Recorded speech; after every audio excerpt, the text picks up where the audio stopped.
Hello everyone, and welcome to another episode on Walt Buteau's Real Estate channel here on Facebook and on YouTube.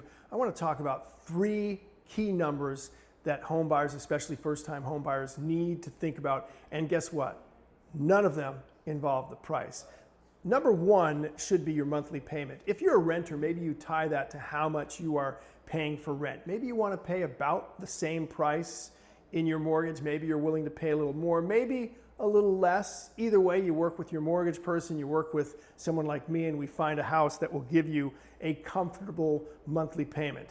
Number two, this is big as well, the amount of cash you're going to need to close. Not just the down payment. If you're FHA, you don't need a lot for a down payment, but you still need some money in the thousands, obviously. But also you want to think about the money you'll need for closing costs. Now, your mortgage person can very well work those closing costs into what you pay for the home. That's not a problem. A lot of people do it. But if you're not going to do that, you need to know how much money you need as far as, again, the down payment plus the closing costs if you're going to pay that in cash at closing. And number three, this is important. Really think about this. You do not want to be house poor. So you want to have an emergency fund.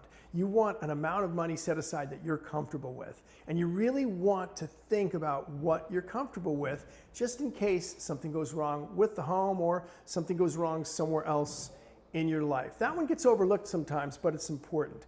After you buy your home, you'll eventually need to replace an appliance. The water heater might go. Not expensive stuff, but you want to be prepared for that. Owning a home is much less stressful when you have money set aside. Trust me on that one. And if you understand these three numbers, then you understand a lot about what you're going to be going through as you move toward buying your home. But make sure you understand these three numbers and know them very well. Again, what you want your monthly payment to be, how much you need for closing costs and for the down payment, and number three, how much do you want in that emergency fund?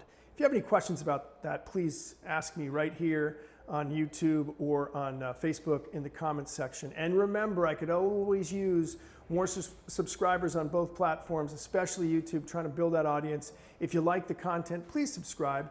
And also leave me a like comment at the bottom on here on Facebook or again on YouTube.